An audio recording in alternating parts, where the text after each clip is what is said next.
Hello students, welcome to Jatin chemistry. મારું નામ છે જતીન પીપલિયા. આપણે સ્ટીરિયો આઇસોમર્સની વાત કરી રહ્યા છીએ. લેક્ચર નંબર 7, જીઓમેટ્રિકલ આઇસોમેરિઝમની ટોટલી વાતો આપણે કન્ફર્મ પૂરી કરેલી છે અને હવે આપણે કંઈક નવી જ વસ્તુ ઉપર જવાના છીએ, જે છે કન્ફર્મર્સ. તો આ એક નવો ટોપિક ચાલુ કરીએ. એ પહેલાં હું તમને એક યાદ દેવડાવી દઉં કે આપણે સ્ટીરિયો આઇસોમર્સ અવકાશીય સમઘટકોની વાત કરીએ છીએ, જેની અંદર અત્યાર સુધીમાં આપણે ભૌમિતિક સમઘટકતા ટોટલી કમ્પ્લીટ કરેલી છે. 6 લેક્ચર્સની અંદર ભૌમિતિક સમઘટકતા કમ્પ્લીટ કરેલી છે. તો હવે આપણી પાસે 2 જુદી જુદી વસ્તુઓ બાકી છે. ફર્સ્ટ ઓફ ઓલ કન્ફર્મર્સ અને ત્યારબાદ પ્રકાશીય સમઘટકો. તો આ લેક્ચર્સથી માંડીને આપણે કન્ફર્મર્સની વાત કરવાની છે. કન્ફર્મર્સને A to Z JEE નીટની પેટર્નથી આપણે ભણવાનું છે. ઓકે, તો કન્ફર્મર્સ, જેને આપણે રોટામર્સ પણ કહી શકશું અને NCERT પ્રમાણે ગુજરાતીમાં તેને સહરૂપકો પણ કહેવામાં આવે છે. આની વાતચીત થોડી ઘણી આપણે આગળ થઈ પણ ગઈ છે. તો આ શું છે અને કેવી રીતે શક્ય બને છે? તો સૌથી પહેલાં તો ફ્રી રોટેશન જેની અંદર હોય તેની અંદર કન્ફર્મર્સ જોવા મળશે. ફ્રી રોટેશન હંમેશા એકલ બંધમાં જોવા મળે. ફ્રી રોટેશન એકલ બંધમાં જોવા મળે છે, જેના કારણે તેમાંથી જુદા જુદા ત્રિપરિમાણમાં ઓરિએન્ટેશન જોવા મળશે. ઓરિએન્ટેશન્સ, અને તેને આપણે કન્ફર્મર્સ તરીકે ઓળખશું. આ વાતચીતથી આપણને કંઈ એટલો બધો ખ્યાલ નહીં આવે. આપણે એક એક્ઝામ્પલ સહિત વાત કરીએ તો વધારે સારું પડશે. હું અહીંયા 2 સ્ટ્રક્ચર દોરું છું, બરાબર રીતે જોજો.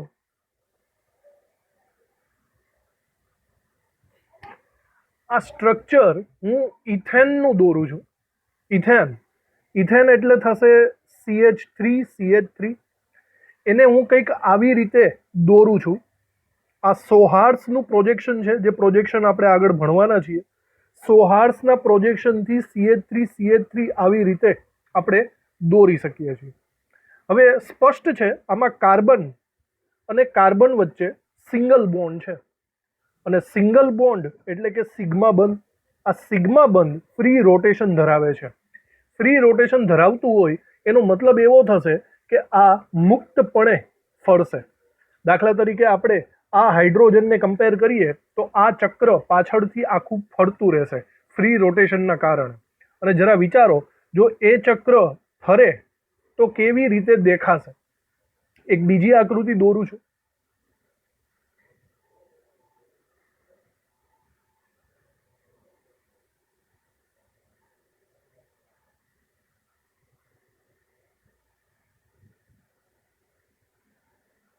આ પણ ઇથેન છે, જુઓ. સૌથી પહેલી આકૃતિ જે ઇથેનની હતી તેમાં હાઇડ્રોજનને આપણે ક્લોકવાઇઝ જે ઘુમાવ્યો, ઓરિએન્ટેશન એટલે કે ફ્રી રોટેશનથી ઘુમાવ્યો, તેના કારણે આ હાઇડ્રોજન એ નીચેની સાઈડ આવી ગયો છે, બરાબર. અને હજી તમે આને ફરીથી ઘુમાવી શકો છો. આવી રીતે આ સિગ્મા બંધ હોવાના કારણે સિંગલ બંધ ફ્રી રોટેશન ધરાવે છે. હવે આ બંને એકબીજાના કેવા અણુઓ હશે? એકચ્યુઅલી આ બંને એક જ અણુ કહેવાશે. આ બંને એકબીજાના સમઘટક સ્વરૂપે આપણે ગણતરીમાં નહીં લઈએ. તો અહીંયા હું અમુક વાક્ય લખું છું જે ખૂબ જ ઇમ્પોર્ટન્ટ છે. આ એક જ અણુના 2 જુદા જુદા સ્વરૂપો છે.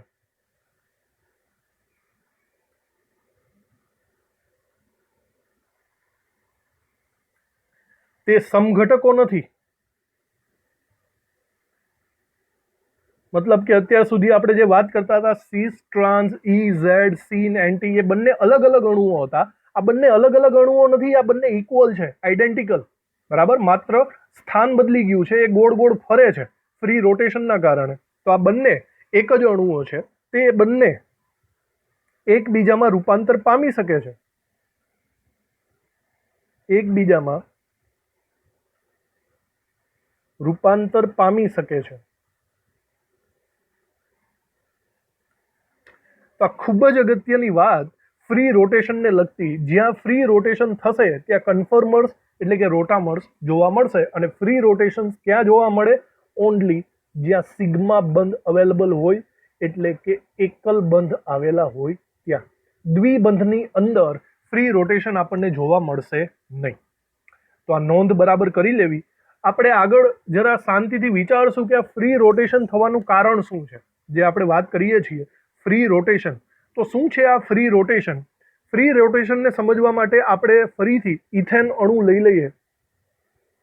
દાખલા તરીકે આપણી પાસે ઇથેન અણુ છે. હું એને આવી રીતે લખું છું, 3 ડાયમેન્શનમાં લખવું પડશે. હવે 3 ડાયમેન્શનમાં આપણે કંઈક આવી રીતે લખી શકીએ.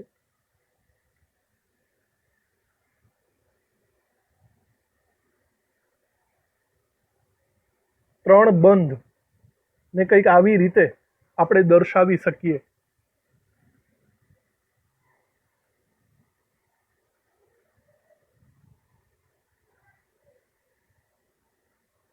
બરાબર. આ ત્રણેય હાઇડ્રોજન છે, CH3 તમને આ આકૃતિનો મતલબ ખબર હશે, આગળ ઘણી બધી વાર આવી ગયું છે. બરાબર. આ આકૃતિમાં એવું દર્શાવે છે કે જે આ સિંગલ લાઈન છે તે સમતલમાં આવેલી છે. જે આ ડોટેડ લાઈન છે તે સમતલની નીચેની સાઈડ છે, અને આ જે સંપૂર્ણ લાઈન છે તે સમતલની ઉપર તરફ છે. બરાબર. એના માટે હું એમ કહી શકું કે ઇથેન સમતલીય નથી. તો હવે આપણે મેઇન વસ્તુ એ વિચારો કે અહીંયા કાર્બન કાર્બન વચ્ચે બંધ કેવો છે. આ કાર્બન અને આ કાર્બન આ બંને એકબીજાથી sp3 સંકૃત કક્ષકો વડે જોડાયેલા છે.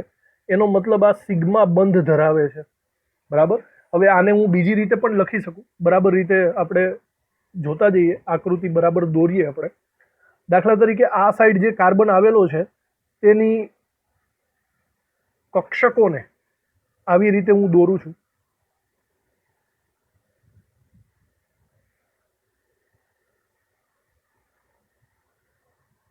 આ એક કાર્બન થઈ ગયો.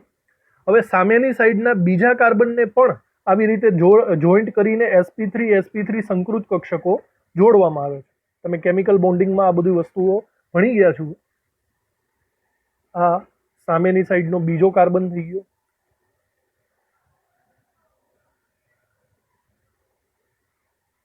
બરાબર. તો આ અણુ છે કાર્બનના 2. ત્યારબાદ એની સાથે કોણ પ્રક્રિયા કરવાનું છે? તો એની સાથે પ્રક્રિયા કરવાનો છે હાઇડ્રોજન. આ હાઇડ્રોજન આની સાથે બંધ બનાવશે. હાઇડ્રોજનની 1s એટલે કે ગોળાકાર કક્ષક હોય. મુદ્દાની વાત એ છે કે અહીંયા 2 કાર્બન વચ્ચે સિગ્મા બંધનું જોડાણ છે. આ કાર્બન અને આ કાર્બન, આ બંને વચ્ચે સિગ્મા બંધનું જોડાણ છે. અને આ સિગ્મા બંધનું જોડાણ છે તે રોટેટ થઈ શકે છે. બરાબર. માત્ર એક બંધ છે એટલા માટે આ રોટેટ થશે. રોટેટ થશે. જો પાઈ બોન્ડ હોત તો રોટેટ નહીં થાત, પણ આ સિગ્મા બંધ છે, સિંગલ બોન્ડ છે, તો તેને આસાનીથી આપણે રોટેટ કરી શકીએ છીએ. અમુક વસ્તુઓ હું અહીંયા લખું છું, નોંધ કરવા પૂરતું આપણે લખી નાખશું. રોટેશન થવાથી કાર્બન કાર્બન ઓવરલેપિંગ પર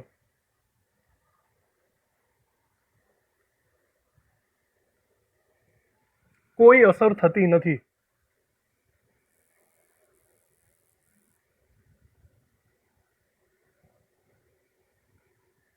માટે ફ્રી રોટેશનથી કંઈ નુકસાન નથી. ફ્રી રોટેશન થી કોઈ પ્રોબ્લેમ ન થાય માટે ફ્રી રોટેશન આસાનીથી થશે. એટલે કે ફ્રી રોટેશન શક્ય બને છે. ફ્રી રોટેશનથી કંઈ પ્રોબ્લેમ થાત, કંઈ ઉર્જા આપવી પડે તો ફ્રી રોટેશન શક્ય ન બને. પણ અહીંયા કોઈ પણ એવી વસ્તુ નથી. સિગ્મા સિગ્મા બોન્ડ આસાનીથી એ ગોળ ગોળ રોટેટ થઈ શકે. એટલા માટે અહીંયા ફ્રી રોટેશન શક્ય બનશે. અને એના પરિણામે શું થશે? એના પરિણામ એવું આવશે કે હાઇડ્રોજન પરમાણુઓના સ્થાન બદલાશે.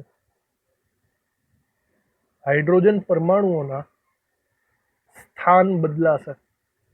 બરાબર. તો આવી રીતે ફ્રી રોટેશન થવાનું મુખ્ય કારણ અહીંયા સિગ્મા બંધ ઉપર આપણે લીધેલું છે. તો બરાબર રીતે આ નોંધ કરજો. ત્યારબાદ આપણે વાત કરીએ કન્ફર્મર્સને સમજવા માટે. કોઈ પણ કન્ફર્મર્સને સમજવું હોય તો એના માટે આપણે 3D પ્રોજેક્શનનો ખૂબ જ ઉપયોગ કરવો પડશે. આખો જે ટોપિક છે એકદમ ઇમેજિનેશન ઉપર છે. તમારે 3 ડાયમેન્શન ઉપર વિચારવું પડશે. જો થિંકિંગ બરાબર રાખશો તો તમને આસાનીથી ખબર પડશે, નહીં તો પછી બહુ પ્રોબ્લેમ આવશે. 3 ડાયમેન્શન પ્રોજેક્શન અહીંયા આપણે 2 અલગ અલગ જોવાના છીએ. પહેલું આપણે જોઈશું ન્યુમેન પ્રોજેક્શન અને બીજું આપણે જોઈશું સોહાર્સ પ્રોજેક્શન. સોહાર્સ પ્રોજેક્શન હમણાં મેં તમને દર્શાવેલું હતું. આ જે પ્રોજેક્શન છે આ બંનેને સોહાર્સની રીતે દર્શાવેલું છે એવું કહી શકાય. અને ન્યુમેન આપણે હમણાં શીખશું. તો આ બંને પ્રોજેક્શનની રીતે સ્થાયીતા, ઉર્જા એ બધું આપણે વાતચીત હવે આગળ વધારીએ છીએ. સૌથી પહેલી વાત ન્યુમેન પ્રોજેક્શનથી ચાલુ કરીએ. તો ન્યુમેન પ્રોજેક્શન કેવી રીતે કરાય? આપણે એક્ઝામ્પલ તરીકે ફરીથી ઇથેન જ લઈ લઈએ છીએ. ઇથેનની અંદર આપણે આ અણુ ફરીથી દોરવો પડશે. હું અહીંથી કોપી જ કરી લઉં છું, બરાબર. આ ઇથેનનું આપણે કામ છે. તો આપણે ફરીથી ઇથેન લઈ લીધો છે અહીંયા. તો આ ઇથેન 3 ડાયમેન્શન છે. હમણાં મેં વાત કરી એમ આ જે સિંગલ બોન્ડ છે તે સમતલમાં આવેલો છે, ડોટેડ લાઇન છે તે સમતલની નીચે છે અને આ ઘાટો બંધ છે તે સમતલની ઉપર છે. ત્રિપરિમાણીય છે. હવે ન્યુમેન પ્રોજેક્શનમાં તમારે કોઈ પણ એક કાર્બન તરફથી તમારે જોવાનું થશે. દાખલા તરીકે આ જે પ્રથમ નંબરનો કાર્બન છે, આપણે આને પહેલા નંબરનો કાર્બન કહીએ. તમે અહીંયા આ સાઈડથી જોવાનો પ્રયત્ન કરો. દાખલા તરીકે તમારી આંખ અહીંયા હોય આવી રીતે અને તમે અહીંથી જોવાનો પ્રયત્ન કરો તો તમને શું દેખાશે? તો તમને બંને કાર્બન નહીં દેખાય, તો તમને એક જ કાર્બન દેખાશે. જ્યારે જે પાછળનો કાર્બન છે એ આગળના કાર્બનથી ઢંકાઈ જશે. બહુ અગત્યની વાત છે, પણ આ સમજવું થોડુંક ડિફિકલ્ટ બને. તમારે 3 ડાયમેન્શનમાં વિચારવું પડે. આ 3 ડાયમેન્શનમાં વિચારવા માટે આપણે એક ટેકનોલોજીનો યુઝ કરીએ તો વધારે સારું, બરાબર. ચલો સૌથી પહેલાં તો એક મિનિટ.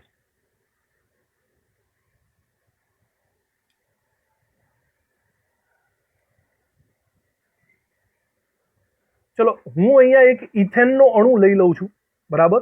સ્પષ્ટ અહીંયા દેખાય જ છે આ ઇથેન છે. નોર્મલી ઇથેન, એક મિનિટ, હા, ઇથેન સમતલીય નથી, જે આકૃતિ દ્વારા સ્પષ્ટ રીતે આપણે જોઈ પણ શકીએ છીએ, બરાબર. તો ન્યુમેન પ્રોજેક્શન શું કહે છે? ન્યુમેન પ્રોજેક્શન એમ કહે છે તમે કોઈ પણ એક કાર્બનથી તમે જુઓ. દાખલા તરીકે આ ફર્સ્ટ નંબરનો કાર્બન છે, બરાબર. આ ફર્સ્ટ નંબરના કાર્બન તરફથી તમે જોવાનો પ્રયત્ન કરો તો તમને કંઈક ચિત્ર આવું દેખાશે. સમજાણું? મતલબ તમને પ્રથમ નંબરનો કાર્બન જ દેખાય છે.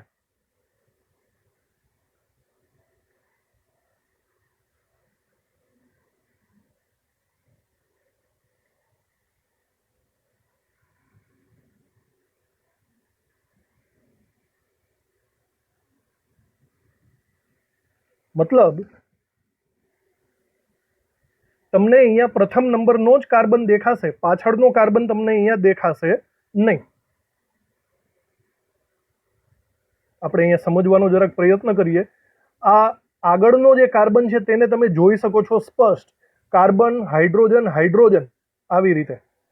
પણ જરા વિચારો, પાછળ રહેલા કાર્બનને તમે જોઈ નથી શકતા. પાછળ રહેલો કાર્બન તમને નહીં દેખાય, પણ પાછળ રહેલા હાઇડ્રોજન તમને દેખાશે આવી રીતે. તો આ જે પ્રોજેક્શન છે એને દોરાય કઈ રીતે? બરાબર ધ્યાનથી તમે અહીંયા સમજવાનો પ્રયત્ન કરજો. આપણે અહીંયા પ્રથમ નંબરના કાર્બનને દોરવો હોય તો પ્રથમ નંબરના કાર્બનને આવી રીતે દોરશું. પ્રથમ નંબરનો કાર્બન, રાઈટ. આ કાર્બન છે, એની આજુબાજુ 3 હાઇડ્રોજન છે. સમજાઈ ગયું? હવે જે પાછળનો કાર્બન છે એને કઈ રીતે દોરવો? જો પાછળના કાર્બનને તમારે દોરવો હોય તો આપણે એક કામ કરશું. આપણે વચ્ચે એક સર્કલ બનાવી દઈશું અને આ સર્કલની આજુબાજુ આવી રીતે 3 બંધ બનાવશું અને એની ઉપર હાઇડ્રોજન રાખશું.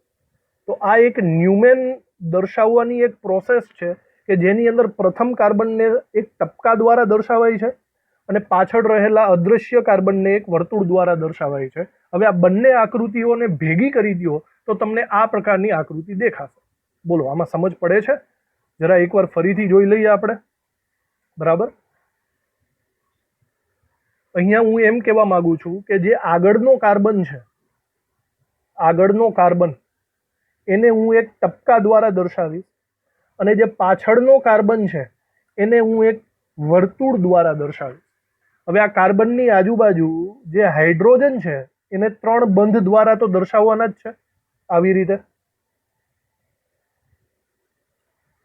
આ થઈ ગયો આગળનો કાર્બન. બરાબર, હવે પાછળનો કાર્બન, પાછળના કાર્બનના 3 હાઇડ્રોજન આવી રીતે આપણે દર્શાવશું. આ થશે પાછળનો કાર્બન. બરાબર, હવે આ બંનેને ભેગા કરી દેવાના. હવે જો આ બંનેને ભેગા કરશો તો આકૃતિ કંઈક આવી રીતે થશે. બરાબર, જોજો. આગળના કાર્બનને તમારે સૌ પ્રથમ દોરી નાખવાનો આવી રીતે, અને પાછળના કાર્બનને વર્તુળ દ્વારા દોરવાનો. હવે પહેલા તમારે અહીંયા વર્તુળ કરવું પડશે.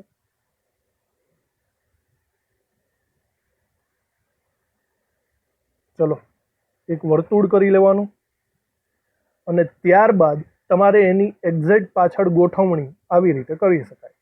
એક મિનિટ, આવી રીતે. તો પાછળની side hydrogen, hydrogen, hydrogen. Similar આગળની સાઈડ હાઇડ્રોજન, હાઇડ્રોજન, હાઇડ્રોજન. તો આ જે પ્રોસેસ બની છે આને આપણે કહીશું ન્યુમેન ટાઈપનું પ્રોજેક્શન. બરાબર, તો આ સિમ્પલી વિચારવાની વાત છે, ઇમેજિનેશનની વાત છે. 3 ડાયમેન્શનને આપણે આવી રીતે દર્શાવી શકીએ. આગળનો કાર્બન અને પાછળનો કાર્બન, પાછળના કાર્બનને વર્તુળ દ્વારા આપણે દર્શાવી શકીએ. હવે ખૂબ જ અગત્યની વાત બીજી આપણે એ કરીએ ટોર્શનલ સ્ટ્રેઇન વિશેની. ચલો, આટલી વસ્તુ તમને ખબર પડી ગઈ હોવી જોઈએ, ન્યુમેન પ્રોજેક્શન. બરાબર, હવે આપણે આગળ વાત કરીએ ટોર્શનલ સ્ટ્રેઇનની. તો આપણે હવે વાત કરશું ટોર્શનલ સ્ટ્રેઇન. જુઓ, સ્ટ્રેઇન એટલે તણાવ, ટોર્શનલ સ્ટ્રેઇન એટલે શું? પહેલા તો એ વસ્તુ હું તમને કહી દઉં કે આપણે ઇથેનની વાત કરીએ છીએ તો ઇથેનની અંદર કન્ફર્મર્સ બને ફ્રી રોટેશનથી, અને ફ્રી રોટેશનના કારણે એના બે જુદા જુદા સ્વરૂપો શક્ય બનશે. એક કંઈક આવી રીતના શક્ય બને છે જેમાં આપણે એમ કહી શકીએ કે આગળના કાર્બનની એક્ઝેક્ટ પાછળનો કાર્બન હાઇડ્રોજનથી ઢંકાયેલો છે, અને એક બીજું આવું સ્વરૂપ જોવા મળે છે આગળના હાઇડ્રોજન અને પાછળનો હાઇડ્રોજન ઢંકાયેલા નથી. આને સમજવા માટે ફરીથી આપણે પેલી 3 ડાયમેન્શનની આકૃતિ ઉપર જોઈશું. બરાબર રીતે સમજવાનો પ્રયત્ન કરજો.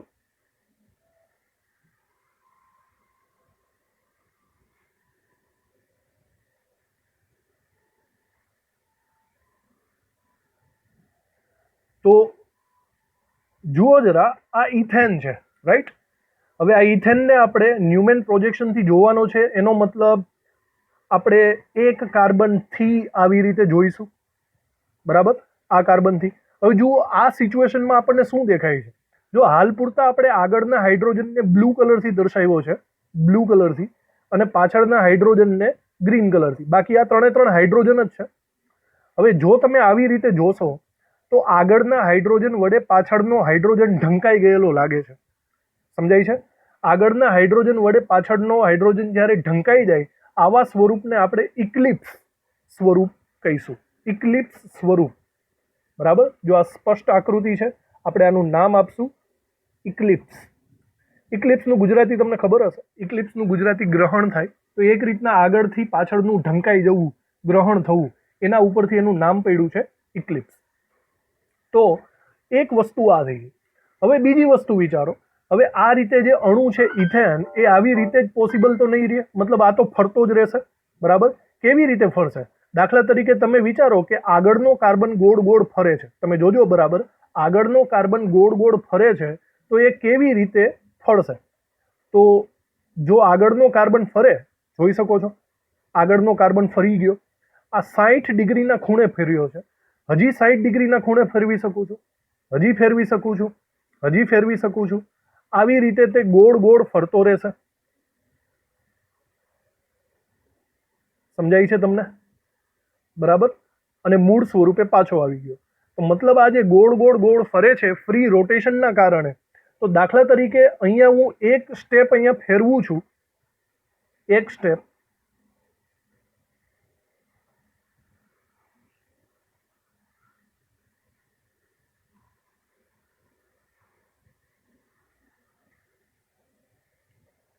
આ એક સ્ટેપ ફેરવી લીધું ત્યારે આની અંદર જે કોણ આવેલો છે, મતલબ જે સમજી લ્યો કે પોતે મૂળ સ્વરૂપે પહેલા અહીંયા હતો અને હવે આ બાજુ છે, એનો મતલબ આ જે કોણ બન્યો છે આપણે એને નામ આપશું થીટા, અને આ જે થીટા છે એ છે ટોર્શનલ સ્ટ્રેન.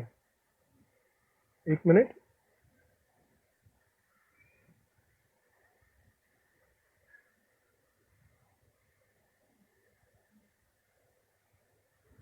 Torsional strain. તો આ ટોર્શનલ સ્ટ્રેન જે ફરે છે એ થીટાના આધારે આપણે દર્શાવશું. હવે આ એકચ્યુઅલી છે શું, બરાબર, એ સમજવા માટે ફરીથી આપણે જરાક આ આકૃતિ ઉપર જઈએ. ફરીથી હું તમને કહું છું કે આ જે સ્વરૂપ છે, આગળના હાઇડ્રોજન પાછળનો હાઇડ્રોજન ઢંકાઈ જાય એને કહીશું આપણે ઇક્લિપ્સ, અને આગળનો હાઇડ્રોજન આ જે મેં હમણાં વાત કરી 60 ડિગ્રીના ખૂણે ફરી ગયું, 60 ડિગ્રીથી રોટેટ થયો, આ થીટા જે ફરી ગયો છે અને નવું સ્વરૂપ જે આપણને મળ્યું છે આપણે એને નામ આપશું સ્ટેગર્ડ. ઇક્લિપ્સ અને સ્ટેગર્ડ. તો હવે આપણે મુદ્દાની વાત કરીએ. ચલો સૌથી પહેલા તો ઇક્લિપ્સ અને સ્ટેગર્ડ વિશે તમને ખબર પડી ગઈ હશે. ઇક્લિપ્સ એટલે આગળ પાછળ એકદમ ઢંકાઈ ગયેલું હોય તે, અને સ્ટેગર્ડ એટલે થોડુંક સાઈડમાં આવી ગયેલું હોય તે. તો ટોર્શનલ સ્ટ્રેન શું છે ભાઈ? ટોર્શનલ સ્ટ્રેનની પહેલા હું અહીંયા વ્યાખ્યા લખી દઉં છું. આગળના કાર્બન અને પાછળના કાર્બન ના બંધના ઇલેક્ટ્રોન યુગ્મ વચ્ચે જે અપાકર્ષણ થાય છે તેને ટોર્શનલ સ્ટ્રેન કહેવામાં આવે છે, ટોર્શનલ તણાવ કહેવામાં આવે છે.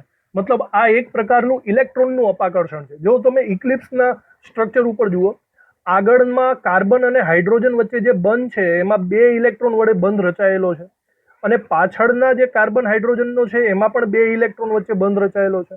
આ બંને ઇલેક્ટ્રોન વચ્ચે જે અપાકર્ષણ ઉદ્ભવે છે, અપાકર્ષણ ઉદ્ભવે છે, એ અપાકર્ષણને આપણે શું કહેવાના છીએ? ટોર્શનલ સ્ટ્રેન કહેવાના છીએ. તો ઇલેક્ટ્રોન દ્વારા ઉદ્ભવતું અપાકર્ષણ. અને ટોર્શનલ સ્ટ્રેન એ નોર્મલી આપણે ટોર્શનલ એંગલથી માપશું. અહીંયા હું નીચે ફરીથી લખી નાખું છું, ટોર્શનલ એંગલ.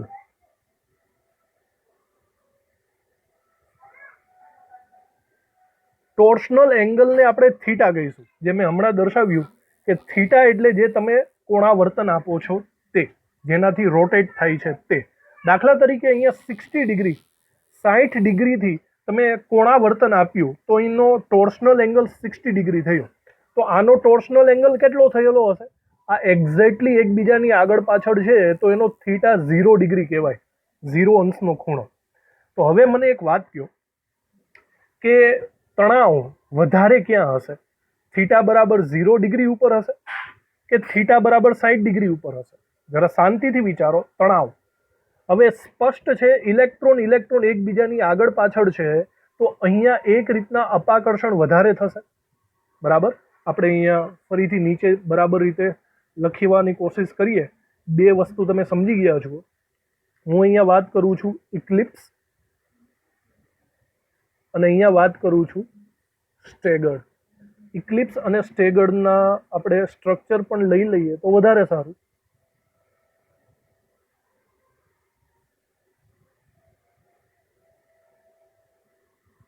આપણે ઇક્લિપ્સના સ્ટ્રક્ચરને અહીંયા મૂકી દઈએ અને સ્ટેગર્ડના સ્ટ્રક્ચરને આપણે અહીંયા મૂકી દઈએ.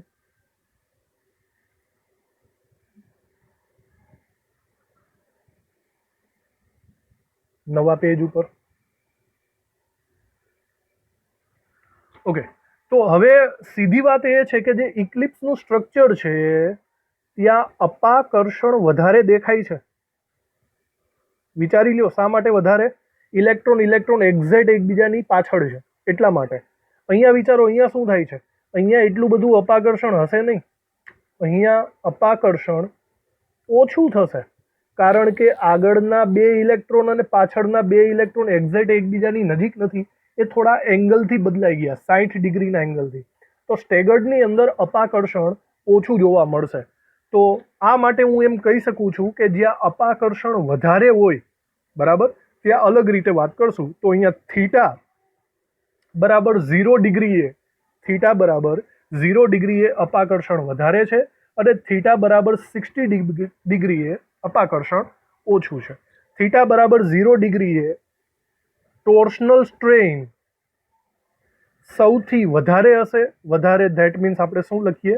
મેક્સિમમ હશે. અને થીટા બરાબર 60 ડિગ્રીએ થોડા દૂર થઈ જશે, તો આપણે અહીંયા લખી શકીએ ટોર્શનલ સ્ટ્રેઇન મિનિમમ હશે. મિનિમમ એટલે સૌથી ઓછો હશે. તો આવી રીતે આપણે બે ભાગ પાડી દીધેલા છે અહીંયા, ઇક્લિપ્સ અને સ્ટેગર્ડ.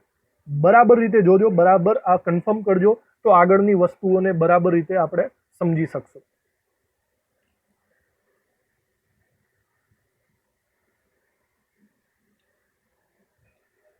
હવે ઇક્લિપ્સ અને સ્ટેગર્ડને લગતી આપણે એક બીજી વાતો પણ સાથે સાથે કરી જ લઈએ, બરાબર. એક કમ્પેરિઝન વાઇઝ આપણે જોઈ લઈએ તો વધારે સારું.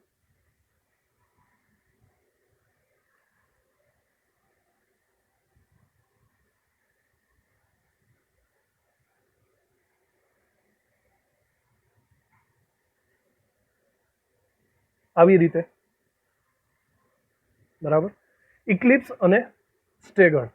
તો સૌથી પહેલા આપણે ત્રણ વસ્તુઓ ઉપર વધારે ધ્યાન આપીએ. સૌથી પહેલા ફરીથી રિવાઇઝ કરી લઈએ કે ઇક્લિપ્સ જ્યાં હોય ત્યાં થીટા બરાબર કેવો થાય? 0. સ્ટેગર્ડ જ્યાં હોય ત્યાં થીટા બરાબર કેટલો થશે? 60 ડિગ્રી, બરાબર. તો હું અહીંયા કહી શકું છું કે મિનિમમ એંગલ, અહીંયા જે ખૂણો છે મિનિમમ છે, મિનિમમ એંગલ, ખૂણો એ સૌથી ઓછો છે. અને અહીંયા શું હું લખી શકું છું? મેક્સિમમ એંગલ, ખૂણો સૌથી વધારે છે. હવે મિનિમમ એંગલ જ્યાં હોય ત્યાં ટોર્શનલ સ્ટ્રેઇન સૌથી વધારે હોય. આગળ આપણે જોયું એમ, એંગલ જ્યાં ઓછો હોય ત્યાં મેક્સિમમ ટોર્શનલ સ્ટ્રેઇન આપણને જોવા મળશે. અને મેક્સિમમ એંગલ જ્યાં હોય ત્યાં ટોર્શનલ સ્ટ્રેઇન કેવો હોય? સૌથી ઓછો. સૌથી ઓછો એટલે મિનિમમ હશે. હવે ટોર્શનલ સ્ટ્રેઇન ઉપરથી વિચારો કે સ્થાયીતા શું કહી શકાય? સ્ટેબિલિટી, સ્થાયીતા. જ્યાં મેક્સિમમ તણાવ, ખૂબ જ વધારે તણાવ આપેલો આવતો હોય તેની સ્થાયીતા, સીધી વાત છે, ખૂબ જ ઓછી હશે. ખૂબ જ ઓછી એટલે કે શું આવશે આપણે અહીંયા? મિનિમમ. અને આ બાજુ વિચારો, ખૂબ જ ઓછું તણાવ આવતું હોય ત્યાં સ્થાયીતા, ત્યાં સ્ટેબિલિટી કેવી થશે? સૌથી વધારે.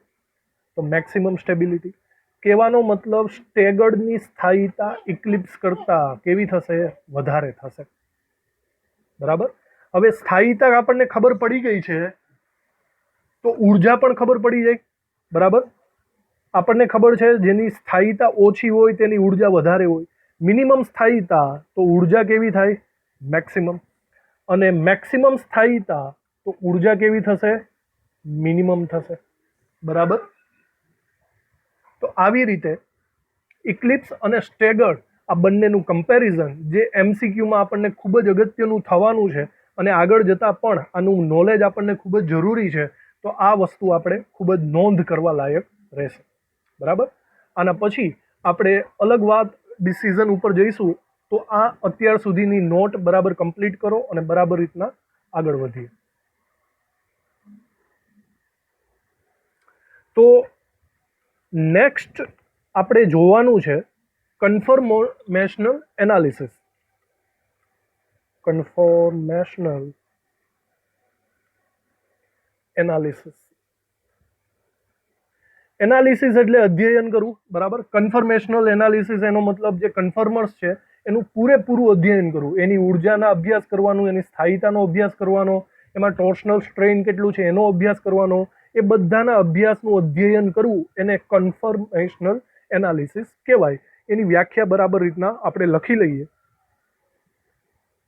ભ્રમણ કોણ એટલે કે આલ્ફા ના સંદર્ભમાં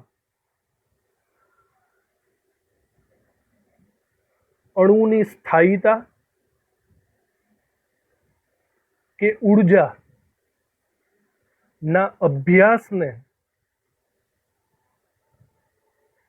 કન્ફર્મેશનલ એનાલિસિસ કહે છે. તમારે ભ્રમણ કોણના સંદર્ભમાં સ્થાયીતા અને ઉર્જાનો સંબંધ જોવાનો છે. હવે એક નવી વસ્તુ આવે છે, એ છે આલ્ફા, અને આલ્ફાને એક નવું નામ આપેલું છે ભ્રમણ કોણ. ભ્રમણ કોણ એનું ઇંગ્લિશ નામ થશે રોટેશનલ એંગલ. બરાબર. આગળ આપણે જોયો તો એ શું હતો? આગળ આપણે જોયો તો એ હતો થીટા. થીટા હતો ટોર્શનલ એંગલ. ટોર્શનલ એંગલ, બરાબર. ટોર્શનલ એંગલ એ તણાવથી ઉત્પન્ન થતો હતો અને ભ્રમણ કોણ એ રોટેશનથી ઉત્પન્ન થશે. હવે આ બંનેમાં શું ડિફરન્સ છે એ બરાબર રીતે આપણે સમજવાનો પ્રયત્ન કરવો પડશે, તો જ આપણને આગળ જતા વધુ વસ્તુ ખબર પડશે. ફરીથી પેલી 3D આકૃતિ ઉપર આપણે નજર કરીએ.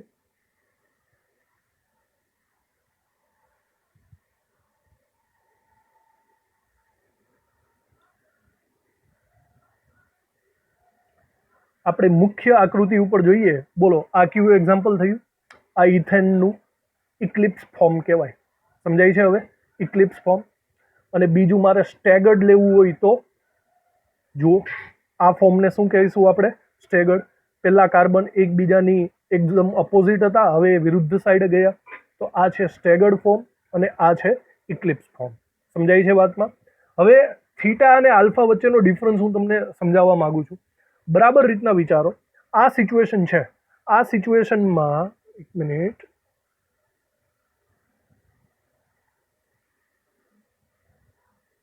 આ સિચ્યુએશનમાં આપણે બંનેને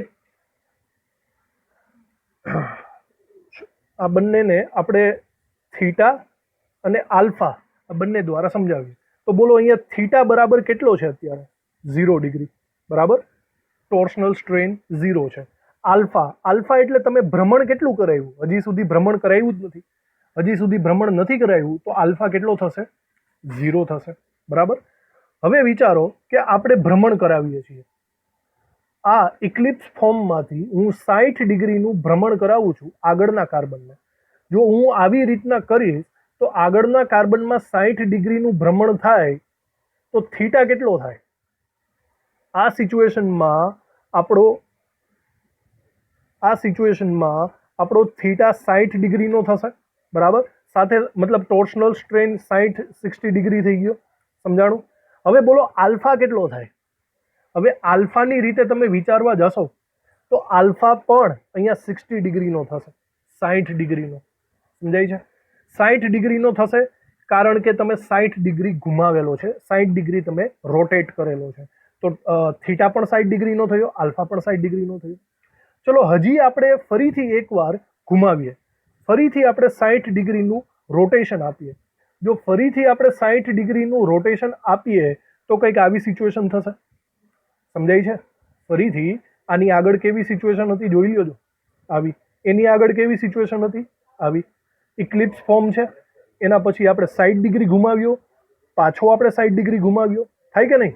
જો આવી સિચ્યુએશન હોય તો ફરીથી આ વખતે આપણે થીટા કેટલો ગણી શકીએ? આ સિચ્યુએશનમાં આપણો થીટા 0 ડિગ્રી થઈ ગયો. જરા વિચારો. હવે અહીંયા ટોર્શનલ સ્ટ્રેન ઉપરનું અને નીચેનું કેવું થઈ જાય? સમાન થઈ ગયું ને? મતલબ થીટા બરાબર કેવું થઈ ગયું? 0. હવે આલ્ફા કેટલો થયો? હવે આલ્ફા 0 નહીં થાય, આલ્ફા થશે 120 ડિગ્રી. તમે વિચારો, આ બ્લુ કલર પહેલા અહીંયા હતો, પછી તમે એને અહીંયા લાવ્યા 60 ડિગ્રી રોટેટ કરીને, અને ફરીથી તમે બ્લુ કલરને અહીંયા લાવ્યા ફરીથી રોટેટ કરીને. તો તમારું ટોટલ રોટેશન કેટલું થાય છે? તમારું ટોટલ રોટેશન 120 ડિગ્રીનું થાય છે. તો ટોર્શનલ એંગલ અને રોટેશનલ એંગલ, આ બંનેમાં ડિફરન્સ એટલો છે કે રોટેશનમાં તમારે સરવાળો કરતા જવાનું છે અને ટોર્શનલમાં તમારે તણાવની રીતે ખૂણાને જોવાનો છે. તો આ 120 ડિગ્રીનો થઈ ગયો, સમજાય છે? હજી આગળ વિચારો, હજી આપણે 60 ડિગ્રીથી રોટેટ કરીએ તો 60 ડિગ્રીથી રોટેટ કરીએ તો આવું થશે. ફરીથી યાદ કરી લો, 60 ડિગ્રી આપણે બેકઅપમાં જઈએ, 60 ડિગ્રી બેક કરીએ આવી રીતે, એની અગાઉ આવી રીતે અને એની અગાઉ આવી રીતે. તો આ સૌથી પહેલાં શું થયું? આ ઇક્લિપ્સ થયો. ત્યારબાદ 60 ડિગ્રી ઘુમાવી દીધો, ફરીથી 60 ડિગ્રી ઘુમાવી દીધો, ફરીથી 60 ડિગ્રી ઘુમાવી દીધો. હવે આવી રીતે વિચારો તો જો આ 60 ડિગ્રી ઘુમેલો હોય તો બોલો થીટા કેટલો થાય? અહીંયા થીટા થશે, ટોર્શનલ એંગલ થશે 60 ડિગ્રી. દેખાય છે? ટોર્શનલ એંગલ એટલે કહેવાનો મતલબ અપાકર્ષણ. અપાકર્ષણ કેટલું થયું? 60 ડિગ્રીનું થયું. પણ આલ્ફા કેટલો થાય? આલ્ફા તો ભાઈ વિચારો પેલા ક્યાં હતો? અહીંયા હતો. 60 ડિગ્રી અહીંયા પહોંચી ગયો, પાછો 60 ડિગ્રી અહીંયા પહોંચી ગયો અને પાછો 60 ડિગ્રી અહીંયા પહોંચી ગયો. અહીંથી અહીંયા સુધીનો તમે રોટેશનલ કર્યું છે. અહીંથી અહીંયા સુધી એટલે 6 દુ 12 6 તેરી 18 રોટેશનલ એંગલ થશે 180 ડિગ્રી. બરાબર? આવી રીતે જો તમે અહીંયા સુધી ફેરવશો તો, અહીંયા સુધી ફેરવશો તો હજી આમાં 60 ઉમેરો એટલે કે 240 ડિગ્રી થઈ જશે. અને હજી તમે અહીંયા સુધી ફેરવો, પાછી મૂળ સ્થિતિમાં લઈ આવો તો કેટલો થશે? 300 ડિગ્રી. બરાબર? 240 ને એટલા ડિગ્રી. તો આવી રીતના આલ્ફા અને થીટા આ બંનેનું કમ્પેરિઝન, તમને બંનેનો ડિફરન્સ ખબર હોવી જોઈએ કે ભાઈ ટોર્શનલ એંગલ કેવો છે અને રોટેશનલ એંગલ કેવો છે. ફરીથી એકવાર આપણે સમજવા ખાતર જોઈ લઈએ કે આ ઇથેન છે ઇક્લિપ્સ ફોર્મમાં, તે રોટેટ કરે છે. રોટેટ કંઈક આવી રીતે થાય છે, 60 ડિગ્રી, ફરીથી 60 ડિગ્રી, ફરીથી 60 ડિગ્રી, ફરીથી 60 ડિગ્રી, બરાબર, ફરીથી 60 ડિગ્રી અને પાછો પોતાની મૂળ સ્થિતિમાં 360 ડિગ્રી ફરીને એ ગોળ ગોળ ગોળ ગોળ ફર્યા જ કરશે. તો આકૃતિ દ્વારા તમને બરાબર ખબર પડી ગઈ હશે. તો બસ યાદ રાખજો કે થીટા એટલે કે ટોર્શનલ સ્ટ્રેન એ અપાકર્ષણના આધારે તમારે નક્કી કરવાનો છે, અપાકર્ષણના આધારે. અને રોટેશનલ એંગલ ભ્રમણ કોણ એટલે કે તમારે ટોટલ ભ્રમણ કેટલું છે તેને થીટાને ધ્યાનમાં લેવાનો છે. બરાબર? અહીંયા આપણે વાત કરી સ્થાયીતા અને ઉર્જાના અભ્યાસને આપણે આલ્ફા દ્વારા સમજવાનો છે. એકચ્યુઅલી એનર્જી એ આલ્ફાના ફંક્શનમાં આપણે ગણવાની રહેશે. એટલે કે આલ્ફા વડે આપણે ડિસાઈડ કરશું કે એનર્જી કેટલી છે, જે આગળ જતાં આપણને ખબર પડવાની છે. તો આ થઈ ગયું કન્ફર્મેશનલ એનાલિસિસ. બરાબર રીતે થીટા અને આલ્ફાને સમજી લ્યો એ આપણા માટે સારું છે. આપણા લાસ્ટ ટોપિક ઉપર આપણે આગળ વધીએ છીએ, કન્ફર્મેશનલ એનાલિસિસ ઓફ ઇથેન. તો ઇથેનને આપણે A to Z જોવાનો છે. ઇથેન જેને આપણે વારંવાર અત્યાર સુધી જોતા આવ્યા છીએ, CH3 આપણે એના કન્ફર્મેશનલ એનાલિસિસને આપણે એનું કન્ફર્મેશનલ એનાલિસિસ કરવાનું છે. તો સૌથી પહેલાં આપણે ઇક્લિપ્સથી ચાલુ કરીએ. જો સ્ટ્રક્ચર વાઇઝ આપણે જોતા જઈએ, ઇક્લિપ્સ સ્ટ્રક્ચરથી આપણે ચાલુ કરીએ. ઇક્લિપ્સ સ્ટ્રક્ચરને જો આપણે દોરવું હોય તો આવી રીતે આપણે દોરીએ છીએ. આગળનો કાર્બન અને પાછળના કાર્બનને આપણે કંઈક અલગ કલર વડે દર્શાવી દઈએ. પાછળનો કાર્બન, બરાબર, લખી નાખીએ હાઇડ્રોજન, 3 હાઇડ્રોજન પાછળના કાર્બન ઉપર અને 3 હાઇડ્રોજન આગળના કાર્બન ઉપર. બરાબર? આ ફોર્મ, આ અવસ્થાને આપણે શું કહેવાનું છીએ? ઇક્લિપ્સ. ઇથેનનું આ ઇક્લિપ્સ ફોર્મ છે. બોલો આની અંદર થીટા કેટલો છે? આની અંદર થીટા એટલે કે ટોર્શનલ સ્ટ્રેન થશે 0 ડિગ્રી અને રોટેશનલ એંગલ કેટલો થશે? રોટેશનલ એંગલ એટલે કે હજી સુધી આપણે કંઈ ફેરવ્યું જ નથી ભાઈ, હજી તો ગાડી ચાલુ જ નથી થઈ, તો આપણે એને કહીશું theta alpha is equal to 0 degree. અને આ સિચ્યુએશનમાં કંઈક તો ઉર્જા હશે ને, 1 2 4 4.5 કંઈક તો ઉર્જા હશે. આ કંઈક ઉર્જાને આપણે નામ આપી દઈએ E1. શું નામ આપશું આપણે? E1. હવે આપણે એક વસ્તુ કરીએ. હવે છે ને આપણે 60 ડિગ્રીના અંશ ઉપર રોટેટ કરીએ, મતલબ આલ્ફાને 60 ડિગ્રી ઉપર ઘુમાવીએ. જો આલ્ફાને 60 ડિગ્રી ઉપર ઘુમાવીએ, મેં હમણાં આકૃતિ દ્વારા તમને સમજાવેલું હતું, ઇક્લિપ્સ હવે જો 60 ડિગ્રીના એંગલ ઉપર ઘૂમશે તો કેવો દેખાશે એ આપણે જોઈએ. તો આપણે એવું વિચારીએ કે પાછળનો કાર્બન ફરે છે, આગળના કાર્બનને આપણે એમને એમ જ રાખીએ, આગળનો કાર્બન એમને એમ જ રાખીએ, બરાબર, હાઇડ્રોજન હાઇડ્રોજન હાઇડ્રોજન, અને પાછળનો કાર્બન ફરે છે.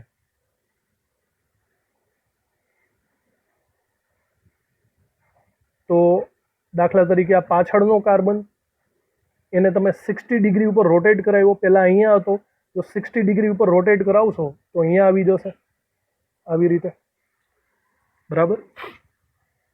ત્યાં પણ લખી નાખીએ, હાઇડ્રોજન હાઇડ્રોજન હાઇડ્રોજન. તો આ શું થયું? આ સ્ટેગર્ડ ફોર્મ થઈ ગયું. 60 ડિગ્રી ઘુમાવવા ઉપર આપણને સ્ટેગર્ડ સ્વરૂપ જોવા મળે છે. હવે તમે વિચારો આમાં થીટા કેટલો છે? થીટા અહીંયા વિચારો, આ થીટા કેટલો થયો? થીટા અહીંયા તમને મળે છે 60 ડિગ્રી. આલ્ફા કેટલો થયો? રોટેશનલ એંગલ, કહેવાનો મતલબ તમે કેટલું ઘુમાવ્યું? તો અહીંયા ઘુમાવ્યું આપણે 60 ડિગ્રી, તો ફરીથી 60 ડિગ્રી થઈ ગયું. અને આ સમયે એની જે કંઈ પણ ઉર્જા હશે, કંઈક તો ઉર્જા હશે, તો એ ઉર્જાને આપણે એક નવું નામ આપી દઈએ. આ વખતે શું નામ આપશું આપણે? E2, બરાબર. તો આવી રીતે 60 ડિગ્રી ઘુમાવવાથી આ વસ્તુ થઈ. હવે આપણે ફરીથી એક કામ કરીએ, ફરીથી આલ્ફા 60 ડિગ્રી ઉપર ઘુમાવીએ, એટલે કે રોટેટ કરીએ 60 ડિગ્રી ઉપર. હવે તમે વિચારો કે જો તમે આને 60 ડિગ્રી ઉપર ઘુમાવશો તો તે આની પાછળ આવતો રહેશે. તો વિચારો, આની પાછળ આવતો રહેશે તો આપણે આકૃતિ ફરીથી દોરવાની ટ્રાય કરીએ. આગળનો કાર્બન,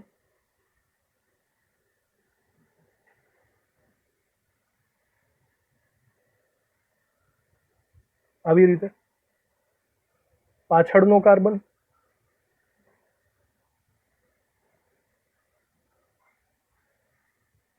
પાછળના કાર્બનમાં આ જે હાઇડ્રોજન છે તે હાઇડ્રોજન અહીંયા આવતો રહેશે, આવી રીતે. તો આ તો એક રીતે ઇક્લિપ્સ ફોર્મ જ થઈ ગયું, બરાબર. હાઇડ્રોજન લખી નાખીએ, આગળના કાર્બનના હાઇડ્રોજન લખી નાખીએ.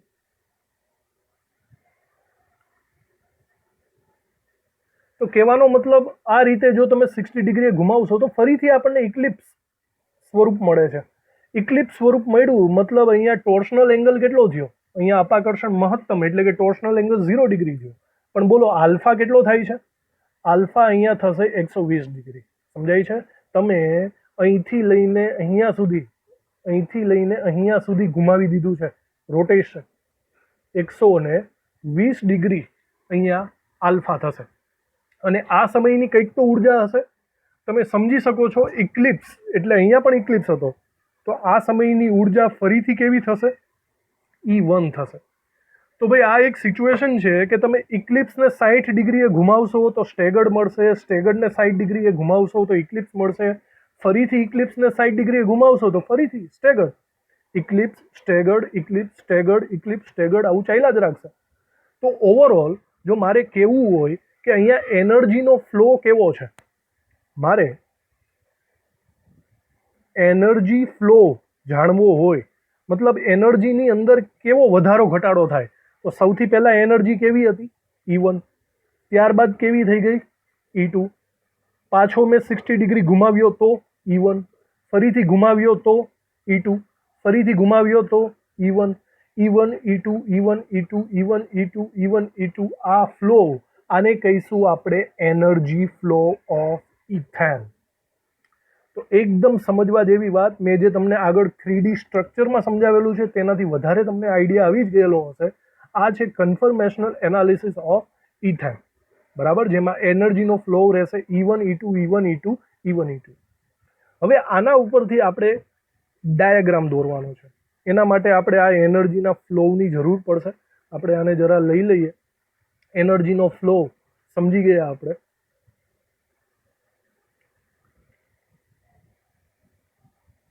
હું અહીંયા મૂકી દઉં છું એનર્જીનો ફ્લો થોડોક નાનો કરીને.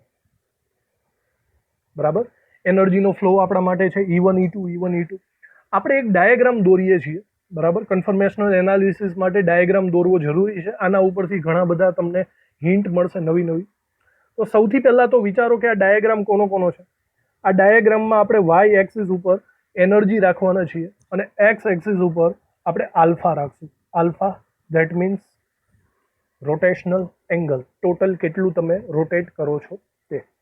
હવે આ એંગલ વાય અક્ષ ઉપર તમે વિચારો, આપણે એનર્જી લીધેલી છે, તો એનર્જી આપણે મેઇનલી બે લીધેલી છે, E1 અને E2. ચલો આગળના ગ્રાફમાં ફરીથી લઈ જાઉં છું. E1 અને E2. તમે પહેલા મને એમ કહો કે E1 વધારે હોય કે E2 વધારે હોય? સરખી રીતે વિચારીને કહો દો. બરાબર. આગળ આપણે જોઈ ગયા, ઇક્લિપ્સમાં અપાકર્ષણ વધારે તો સ્થાયીતા ઓછી, સ્થાયીતા ઓછી તો ઉર્જા વધારે. તો કહેવાનો મતલબ E1 મોટો હશે અને E2 નાનો હશે. બરાબર સમજી લ્યો. જો આપણે આને પ્રિફર કરજો આ કોષ્ટકને, તો જ તમને ખબર પડશે કોણ મિનિમમ છે કોણ મેક્સિમમ છે. બરાબર સમજીને પ્રયત્ન કરજો. તો આપણે અહીંયા કહી શકશું કે E1 મોટો આવશે અને E2 નાનો આવશે. તો આપણે અહીંયા લખવું હોય તો હું એમ લખી શકું કે ઉપરની સાઈડ E1 આવશે. ફોર એક્ઝામ્પલ, ચલો હું એક કામ કરું છું, હું આ એંગલને E1 ધારી લઉં છું અને આ એંગલને હું E2 ધારી લઉં છું. રાઈટ. E2 નાનો છે અને સૌથી નાનો અહીંયા કેટલો થઈ જશે? 0. ઓકે. તો એનર્જી બે છે, E1 E2. E1 મોટું છે અને E2 થોડીક નાની એનર્જી છે.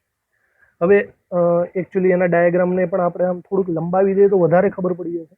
બરાબર. E1 નું લેવલ આટલું છે એવું યાદ રાખજો, E2 નું લેવલ આટલું છે એ યાદ રાખજો. બરાબર. હવે અહીંયા લીધેલો છે આલ્ફા. બોલો આલ્ફા કેટલો હોય? આલ્ફા એટલે તમે કેટલું રોટેટ કરાવી શકો, કરાવીને તમે ઘુમાવીને કેટલું ઘુમાવી શકો? 360 ડિગ્રી. અને આપણે આગળ જોયું 60 ડિગ્રી ઉપર આપણે ઘુમાવવાનું છે. તો તમે વિચારો કે દાખલા તરીકે આ 60 ડિગ્રીથી આપણે અહીંયા વાત કરીએ, આ 60 ડિગ્રી, આ 120, 76, 18, 180, 240 ડિગ્રી, 300 ડિગ્રી, 360 ડિગ્રી. તો અહીંયા ગ્રાફ ફિનિશ થઈ જશે. બરાબર. આવી રીતે. તો હવે આપણે ગ્રાફ દોરીએ. બરાબર. બરાબર ધ્યાનથી જોજો આગળના ગ્રાફ ઉપરથી. અહીંયા આલ્ફા કેટલો છે? પહેલા તો 0 ઇક્લિપ્સમાં. બરાબર. આલ્ફા 0 છે ઇક્લિપ્સમાં, તો એની એનર્જી કેટલી છે? E1. તો હવે આપણે ગ્રાફ દોરીએ કે 0 ડિગ્રી ઉપર એનર્જી કેટલી થાય? 0 ડિગ્રી ઉપર એનર્જી થશે E1. હું અહીંયા ડોટ કરું છું. રાઈટ. ફરીથી આગળ જુઓ, 60 ડિગ્રી ઉપર, 60 ડિગ્રી ઉપર એનર્જી કેવી છે? E2. 60 ડિગ્રી ઉપર એનર્જી E2, તો પોઈન્ટ અહીંયા આવશે. મતલબ કે તમારો ગ્રાફ કંઈક આવો થશે. સમજાણું? ફરીથી વિચારો, 120 ડિગ્રી ઉપર શું થાય? 120 ડિગ્રી ઉપર ફરીથી એનર્જી કેવી થઈ જાય છે? E1. બરાબર. 120 ડિગ્રી ઉપર ફરીથી E1 એટલે પોઈન્ટ અહીંયા આવશે. મતલબ તમારો ગ્રાફ આવી રીતે આવી ગયો.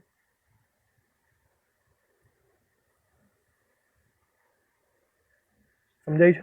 બરાબર. આપણો એનર્જીનો ફ્લો જોઈએ. એનર્જીનો ફ્લો 0 ડિગ્રીથી ચાલુ કરો, 60 ડિગ્રી તમે ઘુમાવતા જાઓ. બરાબર.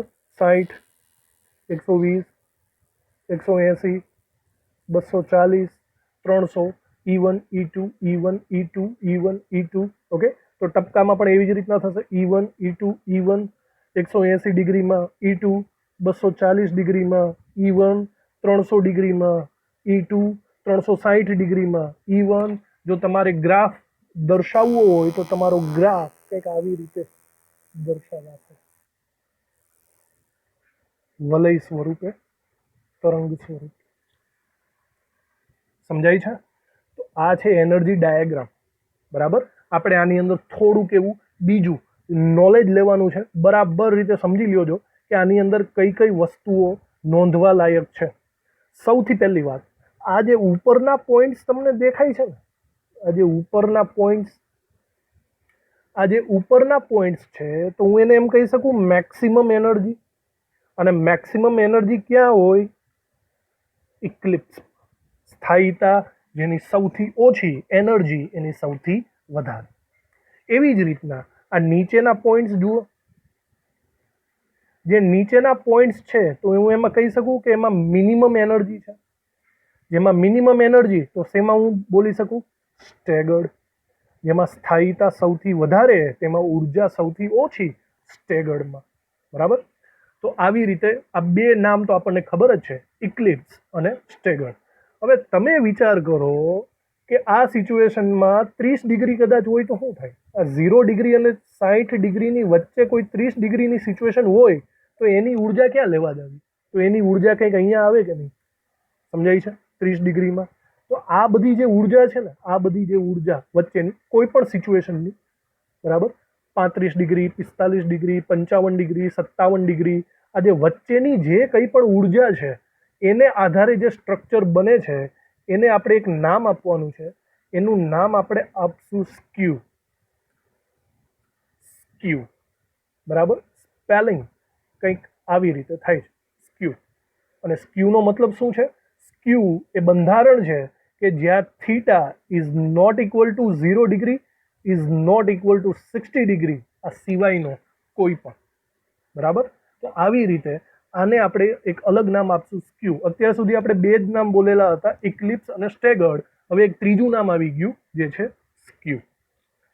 એક બીજી એક વાત નાની એવી છે જે MCQમાં કદાચ આવે તો ધ્યાન રાખવું છે, એ છે પિરિયોડિસિટી. પિરિયોડિસિટી એટલે કે એક તરંગ આખું કમ્પ્લીટ ક્યારે થાય છે? અહીંયા એક તરંગ કમ્પ્લીટ થવા માટે તમે વિચારો કે E1 થી લઈને E2 થી લઈને E1 એટલે કે અહીંથી લઈને અહીંયા સુધી, E1 થી લઈને ફરીથી E1 ક્યારે આવે છે? આ સિચ્યુએશનને આપણે પિરિયોડિસિટી નામ આપશું. પિરિયોડિસિટી. નોર્મલી પિરિયોડિસિટી 2π/3 હોય છે. અહીંયા આપણે વિચારીએ કે પિરિયોડિસિટીની અંદર કેટલો આલ્ફા જોયો, તો પિરિયોડિસિટીની અંદર આલ્ફા આપણે 120 અંશનો જોયેલો છે. ઓકે, તો એ બધું આપણે હમણાં લખીએ જ છીએ. અને એક બીજી એક વાત જે આપણે દર્શાવવાની છે અને એ વાત છે ડેલ્ટા E. સીધી વાત છે, ડેલ્ટા E એટલે ઉર્જામાં થતો ફેરફાર. તો ઉર્જામાં થતો ફેરફાર તો બસ આ બેની વચ્ચે જ રહીમાં રાખે છે, E1 E2 E1 E2 E1 E2. તો આ ડેલ્ટા E આપણે એને નામ આપશું, એનું કંઈક અલગ નામ છે રોટેશનલ એનર્જી બેરિયર, જે આપણે આગળ લખશું. તો બરાબર ધ્યાનથી આ આખો સંપૂર્ણ આપણે આલેખ પૂરો કર્યો. બહુ ગીચડા જેવો આલેખ લાગે છે પણ સમજવા માટે ખૂબ જ ઇમ્પોર્ટન્ટ છે. ઘણી બધી વસ્તુઓ અંદરથી પૂછાવા લાયક છે. Energy flow, eclipse, staggered, skew, periodicity, આલેખ કેવો છે, E1 વધારે છે, E2 ઓછો છે, આ બધી વસ્તુને તમારે યાદ રાખવાની રહેશે. આને લગતું થોડું ઘણું જે લખાણ છે એ આપણે લખી નાખીએ એટલે આપણને આગળ ખબર પડશે. અમુક અમુક મુદ્દાઓ પાડીને લખીએ. સૌથી પહેલી વાત આપણે લખીએ પિરિયોડિસિટી. તો પિરિયોડિસિટી અહીંયા 120 ડિગ્રીનો થાય છે, જે 2π/3 છે. જે આગળ મેં સમજાવ્યું, પિરિયોડિસિટી એટલે કે E1 થી સ્ટાર્ટ કરીને ફરીથી E1 માટે કેટલો ટાઈમ લાગે છે, એટલે કે 2π/3 કેટલો કોણ લાગે છે, તો એ છે 120 ડિગ્રીનો. બીજું છે ઉર્જામાં થતો ફેરફાર ડેલ્ટા E.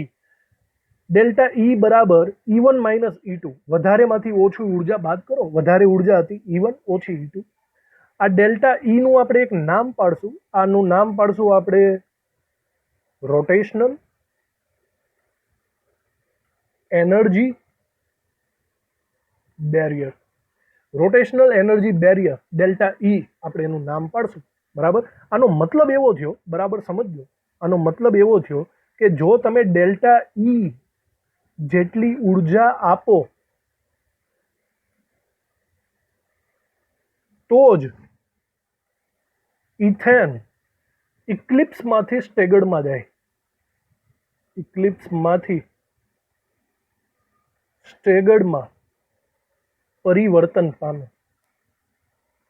આપણે આસાનીથી બોલીએ E1 E2 E1 E2. બરાબર. દાખલા તરીકે E1 એ 60 છે. બરાબર. E1 એટલે કે એનર્જી એવું ધારી લ્યો કે 60 છે અને E2 એ 20 છે, તો ડેલ્ટા E કેટલો થશે? 40. તો તમારે આ 40 જેટલી ઉર્જા આપવી પડે. 40 જેટલી ઉર્જા આપશો તો ઇક્લિપ્સમાંથી સ્ટેગર્ડમાં જવાશે, બાકી નહીં જવાય. પણ મુદ્દાની વાત એ છે કે અહીં ઇથેનનો ડેલ્ટા ઈ ખૂબ જ ઓછો છે, ખૂબ જ ઓછો છે. એટલો બધો ઓછો છે કે તે રૂમ ટેમ્પરેચરથી પણ તૂટી જાય છે. રૂમ ટેમ્પરેચરથી આ ડેલ્ટા ઈ તૂટી જાય છે. એટલી બધી એનર્જી, મતલબ એટલો બધો ડેલ્ટા ઈ ઓછો છે કે રૂમ ટેમ્પરેચર જ એને મતલબ પીગળાવી નાખે છે. રૂમ ટેમ્પરેચર જ એટલી ઉર્જા આપી દે છે. એના કારણે ઇક્લિપ્સમાંથી સ્ટેગર્ડમાંથી ઇક્લિપ્સ ઓટોમેટિકલી ચાલુ જ રહે છે. એનો મતલબ સતત પેલું ગોળ ગોળ ફર્યા જ રાખશે. માટે ઇથેન સામાન્ય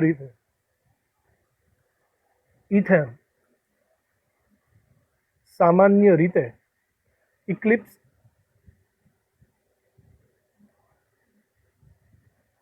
સ્ટેગર્ડ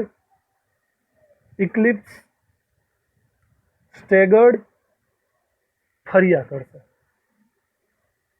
એને ઉર્જા રૂમ ટેમ્પરેચરે જ મળી ગઈ, તમારે અલગથી કંઈ ગરમ કરવાની જરૂર હોતી નથી. ઇક્લિપ્સ સ્ટેગર્ડ એવું ચાલ્યા જ રાખશે. અને છેલ્લો એક મુદ્દો આપણે લખી નાખીએ કે ગમે ત્યારે રૂમ ટેમ્પરેચર પર તમે ઇથેન જોશો તો રૂમ ટેમ્પરેચર પર ઇથેનમાં ઇક્લિપ્સ ખૂબ જ ઓછા હશે અને સ્ટેગર્ડ ખૂબ જ વધુ પર્સેન્ટેજમાં હશે. કારણ આપણને ખબર છે, કારણ કે સ્ટેગર્ડની સ્થાયીતા વધારે છે, જે આગળ વારંવાર આવી ગયું છે. સ્ટેગર્ડની સ્થાયીતા ઇક્લિપ્સની સ્થાયીતા કરતાં વધુ છે. મતલબ સ્ટેગર્ડ તમને વધારે દેખાશે અને ઇક્લિપ્સ તમને ઓછા દેખાશે. તો આવી રીતે ખૂબ જ ઇમ્પોર્ટન્ટ એવો ટોપિક આપણે સ્ટાર્ટ કર્યો છે. પૂરો નથી કર્યો, આના વિશે તો હજી બહુ લાંબી ચર્ચા કરશું. હાલ પૂરતું આપણે ઇથેનનું ડિસ્કશન પૂરું કર્યું. ઇથેનની અંદર આટલી વસ્તુઓ આપણે જોઈ છે. કન્ફર્મેશનલ એનાલિસિસ ઓફ ઇથેન, એના ઉપરથી આપણે ગ્રાફ જોયું. ગ્રાફ ઉપરથી ઘણા બધા નવા નામ આપણને મળ્યા છે. Skew, eclipse, staggered, periodicity, delta E, energy flow, એનું લખાણ પણ જો કે આપણે કરી જ નાખ્યું છે. તો આવી રીતે આજનો ખૂબ જ લાંબો લેક્ચર પૂરો થાય છે. Thank you. નેક્સ્ટ લેક્ચરમાં આપણે ઘણું બધું આગળ શીખવાનું છે. જે આપણે ઇથેનમાંથી શીખ્યા છીએ એના ઉપરથી આપણે બ્યુટેનનું શીખવાનું છે. બ્યુટેન થોડુંક વધારે કોમ્પ્લિકેટ થઈ જશે. તો નેક્સ્ટ લેક્ચરમાં કન્ફર્મેશનલ એનાલિસિસ ઓફ બ્યુટેન આપણે જોઈશું. Thank you.